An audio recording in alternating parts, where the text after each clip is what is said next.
خود پر توجہ دیں اور خاموش رہیں۔ السلام علیکم۔ کبھی آپ نے سوچا ہے کہ ہم لوگ اپنی زندگی میں کتنا وقت دوسروں کو دیکھنے، دوسروں پر بات کرنے اور دوسروں کے بارے میں سوچنے میں گزار دیتے ہیں؟ لیکن جب ہم اپنے آپ سے سوال کرتے ہیں میں کون ہوں، کہاں جا رہا ہوں، تو اکثر جواب ملتا ہے نہیں۔ تو آئیے آج ایک بات کرتے ہیں، خود پر توجہ دیں اور خاموش رہیں۔ نمبر 1، خود پر توجہ دینا کیوں ضروری ہے؟ یہ زندگی آپ کو ایک بار ملی ہے، صرف ایک بار، پھر کیوں ہم اپنا وقت یہ سوچتے گزار دیں کہ دوسرا کیا کر رہا ہے، کیا پہن رہا ہے، کس سے مل رہا ہے؟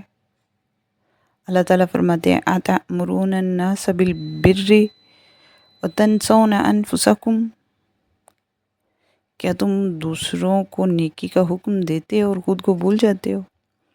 یہ آیت ایسے ہے جیسے اللہ تعالیٰ ہمیں جھنجھوڑ رہا ہو کہ سب سے پہلے اپنی فکر کرو۔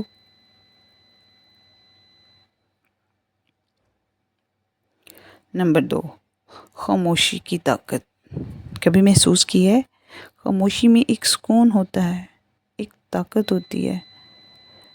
خاموشی ہمیں جھگڑوں سے بچاتی ہے، ہمیں اپنی سوچ سننے کا موقع دیتی ہے۔ نبی صلی اللہ علیہ وسلم کا فرمان بھی ہے، جو اللہ اور آخرت پر ایمان رکھتا ہے وہ اچھی بات کرے یا خاموش رہے۔ خاموشی کمزوری نہیں، یہ عقل مندی ہے۔ جب آپ ہر بات کا جواب نہیں دیتے، لوگ آپ کو کمزور نہیں بلکہ مضبوط سمجھتے ہیں۔ نمبر 3،